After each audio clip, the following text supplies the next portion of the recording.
Winston Churchill, اسے ریاضی سے نفرت تھی، اس کے باوجود وہ 4 برس تک وزیر مال رہا۔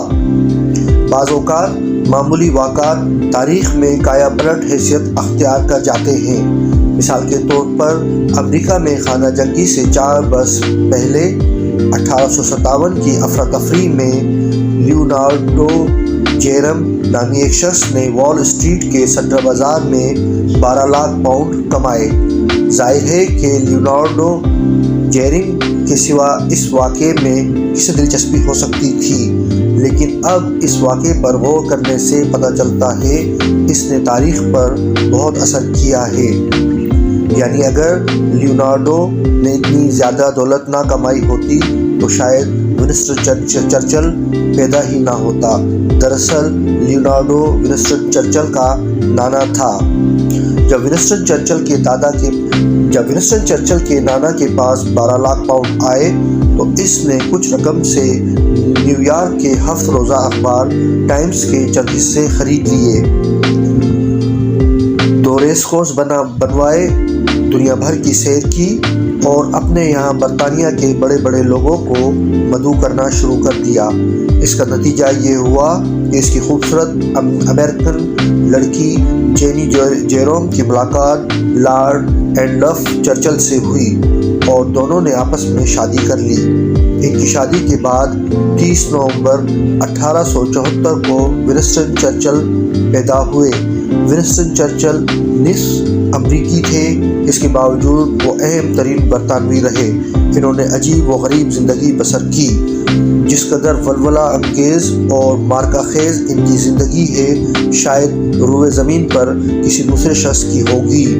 1911 میں وہ برطانوی بحری فوج کے انچارج تھے۔ بچپن میں بھی ونسٹن چرچل کی یہی خواہش تھی کہ وہ ایک سپاہی بنے۔ بعض دفعہ وہ سارا دن کھلونوں کے سپاہیوں کی فوجوں سے کھیلتے رہتے۔ بعد میں انہوں نے سینٹ ہارٹ کے نامور فوجی کالج سے سند حاصل کی۔ پھر وہ کئی برس برطانوی فوج میں پیشہ ور سپاہی رہے۔ 1900 میں ونسٹن چرچل اپنی بہادری اور جرأت کے سبب مشہور ہو گئے۔ در حقیقت ان کی بے باک جرأت نے اسے اس قدر مشہور کر دیا کہ 26 برس کی عمر میں اسے پارلیمان کا رکن چن لیا گیا۔ ہوا یوں کہ 1899 میں وہ مارننگ پوسٹ کا جنگی رپورٹر بن کر 250 پاؤنڈ ماہانہ تنخواہ پر جنوبی افریقہ جنگ بوائز کی خبریں بھیجنے کے لیے چلا گیا۔ یہ تنخواہ بہت زیادہ تھی، لیکن وہ اس کا واقعی مستحق تھا، کیونکہ ونسٹن چرچل نے تھوڑے ہی دنوں میں خود کو مشہور جنگی نامہ نگار بنا لیا تھا۔ وہ تازہ ترین خبریں حاصل کرنے کے لیے دشمن کے علاقے میں گھس جاتا۔ وہ فقط خبریں ارسال ہی نہ کرتا بلکہ خود بھی خبروں کی سرخی بن جاتا تھا۔ جب وہ بوائرو نے اسے پکڑ کر قید خانے میں ڈال دیا تو یہ خبر جیلی حروف یعنی نمایاں طور پر شائع ہوئی، اور جب وہ جیل سے فرار ہو گیا تو اس خبر کو اور بھی اہمیت دی گئی، کیونکہ بوئر جنگ کا اہم ترین قیدی ہو چکے تھے، ایک برطانوی لارڈ کا بیٹا۔ بوئر نے اسے زندہ یا مردہ پکڑنے کا بہت بڑا انعام مقرر کیا۔ کیس سے فرار ہونے کے بعد چرچل نے سینکڑوں میل دشمن کے علاقے میں سفر کیا۔ ہر ریلوے اسٹیشن اور پل پر بوائر سپاہیوں کے پہرے لگے ہوئے تھے۔ وہ پیدل اور مال گاڑیوں پر سفر کرتا رہا۔ رات کے وقت وہ جنگلوں، کھیتوں اور کوئلے کی کانوں میں سو جاتا۔ اس نے کئی دریا تیر کر عبور کیے۔ افریقی وسیع میدانوں میں بھوکے گدھ اس کے سر پر منڈلاتے اور اس انتظار میں رہتے کہ کب وہ بھوک سے نڈال ہو کر گرے اور وہ اسے شکار بنائے۔ اس کے فرار کی داستان ایک بہترین شاہکار تھی، لیکن ونسٹن چرچل اسے مزید سنسنی خیز بنانے کا انداز جانتا تھا۔ یہ کہانی اس نے مارننگ پوسٹ کے لیے لکھی، حیرت اور ڈرامے سے بھرپور کہانی جو 1900 کی بہترین اخباری کہانی قرار دی گئی۔ یہ کہانی سارے انگلینڈ نے بڑے جوش و خروش سے پڑھی۔ انگلینڈ نے ایک قومی ہیرو کی حیثیت سے چرچل کا استقبال کیا۔ اس کی مہمات کے بارے میں ایک گیت لکھا گیا۔ لاکھوں لوگ اس کی تقریر سننے کے لیے جمع ہوئے۔ اسے بڑے تزک و احتشام سے پارلیمان کا رکن چنا گیا۔ زندگی میں چرچل کا یہ نظم العین رہا ہے، خطرے سے ہرگز مت بھاگو۔ 1921 میں وہ 45 لیکچر دینے کے لیے امریکہ گیا۔ ہر تقریر کے اسے 320 پاؤنڈ ملنے تھے، لیکن اسکاٹ لینڈ یارڈ پولیس کو معلوم ہو گیا کہ امریکہ میں چرچل کی جان کو خطرہ ہے۔ اس کے بعد حاسدوں نے اسے امریکہ میں قتل کرنے کا پروگرام مرتب کیا تھا، لیکن اس خطرے کے باوجود چرچل نے اپنا پروگرام تبدیل نہ کیا اور لیکچروں کا سلسلہ جاری رکھا۔ جب وہ ایک مغربی شہر میں پہنچا تو اسے معلوم ہوا کہ اسے قتل کرنے کا منصوبہ بنانے والے گروہ کے بعض افراد نے اس کا لیکچر سننے کے لیے ٹکٹ خرید لیے ہیں۔ شہر کے چیف آف پولیس کو خبردار کر دیا گیا اور لیکچر ملتوی کرنے کا حکم دے دیا گیا، لیکن چرچل کے مینیجر نے لیکچر ملتوی کرنے کے خلاف احتجاج کیا اور چرچل نے اس کی ہاں میں ہاں ملاتے ہوئے کہا، البر تم ٹھیک کہتے ہو، انسان کو خطرے سے بھاگنا نہیں چاہیے۔ اگر آپ ایسا کرتے ہیں تو خطرہ دوگنا ہو جاتا ہے، لیکن اگر آپ دلیری سے خم ٹھوک کر سامنے آ جاتے ہیں تو خطرہ نفس رہ جاتا ہے۔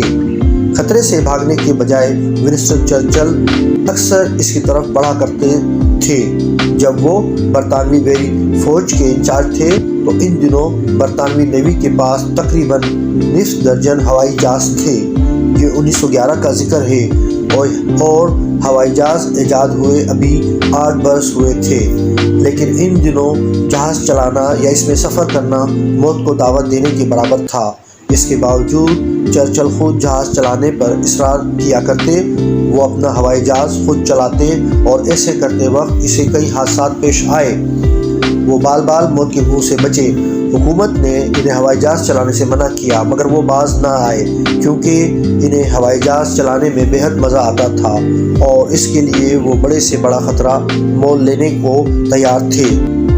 وہ اس نئی ایجاد کے متعلق پورا علم حاصل کرنا چاہتے تھے اور جاننا چاہتے تھے کہ آئندہ جنگ میں اسے بہت زیادہ اہمیت دی جائے گی۔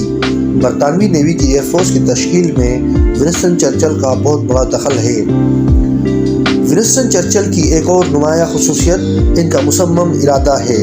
انہوں نے اپنے آپ کو جس طرح تعلیم و تربیت دی وہ اس سلسلے میں ایک اچھی مثال ہے۔ جوانی میں ان کا علم کچھ اتنا وسیع نہ تھا۔ انہیں اطالوی، یونانی اور فرانسیسی سے نفرت تھی۔ اس بات پر اس کا بڑا یقین تھا کہ کسی غیر ملکی زبان پر وقت صرف کرنے سے پہلے انگریزی پر مہارت رکھنی اشد ضروری ہے۔ اپنے اس خیال میں وہ تھے بھی صحیح، کیونکہ انہیں غیر ملکی زبانوں اور ریاضی سے سخت نفرت تھی۔ اس لیے جماعت میں ان کا شمار نکمے طلبہ میں ہوتا تھا، لیکن ریاضی سے نفرت کے باوجود وہ 4 برس تک وزیر مال رہے۔ سینٹ ہارٹ کے فوجی کالج میں داخلہ ہونے کے لیے انہوں نے 3 دفعہ امتحان دیا اور تینوں دفعہ فیل ہوئے۔ آخر چوتھی دفعہ وہ پاس ہوئے۔ سینٹ ہارٹ اور ہارو کے 2 بہترین فوجی اسکولوں میں تعلیم پانے کے بعد انہیں احساس ہوا کہ وہ عملی طور پر تو کچھ بھی نہیں جانتے۔ اس وقت ان کی عمر 22 برس تھی اور وہ ہندوستان میں مقیم برطانوی فوج کے ایک افسر تھے۔ تب انہوں نے اپنے آپ کو تعلیم دینے کا تہیہ کر لیا۔ انہوں نے انگلینڈ میں اپنی والدہ کو لکھا کہ وہ انہیں بایوگرافیز، ہسٹری، فلسفی اور اکنامکس پر کتابیں بھیجیں۔ دوپہر کے وقت جب ان کے دوسرے ساتھی افسر سوئے ہوئے ہوتے تو وہ مطالعے میں مشغول رہتے۔ انہوں نے افلاطون، سیگبن اور شیکسپیئر سب کا مطالعہ کر ڈالا۔ انہوں نے شگفتہ اور رواں نثر لکھنے میں کئی برس صرف کیے۔ ایک بڑے مقرر سے انہوں نے خود کو ایک آتش بھیاں مقرر میں ڈھال لیا۔ دوسری جنگ عظیم کے دوران جب ونسٹن چرچل برطانیہ کے وزیر اعظم تھے تو وہ روزانہ 14 سے 17 گھنٹے کام کیا کرتے تھے اور بعض اوقات پورا ہفتہ۔ تب بھی وہ بڑے جوش و خروش سے کام کیا کرتے اور اپنے کئی سیکرٹریوں کو ہر وقت مصروف رکھتے۔ اس کی بڑی وجہ یہ کہ وہ کام کرنے کے دوران میں سستا لیتے اور تھکنے سے پہلے آرام کر لیا کرتے۔ وہ صبح 10:30 بجے سے پہلے بستر سے نہیں نکلتے، لیکن بستر سے نکلنے سے 3 گھنٹے پہلے وہ لیٹے لیٹے ٹیلی فون کرتے اور خط وغیرہ لکھواتے رہتے۔ بستر چھوڑنے کے بعد وہ ایک پرانے استرے سے شیو بناتے۔ وہ 1 بجے کھانا کھاتے، 1 گھنٹے سوتے اور پھر کام میں مصروف ہو جاتے۔ 5 بجے وہ پھر بستر میں گھس جاتے اور نصف گھنٹے بعد دوبارہ آرام کرتے۔ رات کے کھانے کے بعد وہ نصف شب تک اکثر کام کیا کرتے۔ جب انگلینڈ کے سیاستدان ہٹلر سے بے خبر دوسرے کاموں میں مصروف تھے، چرچل انہیں ہٹلر کے آئندہ ارادوں سے خبردار کیا کرتے اور جنگ کے لیے تیاری کرنے کے لیے کہتے۔ اگر برطانیہ نے اس وقت ان کی آواز پر سنجیدگی سے توجہ دی ہوتی تو دوسری جنگ عظیم ایک دیوانے کے خواب سے زیادہ اہمیت نہ رکھتی۔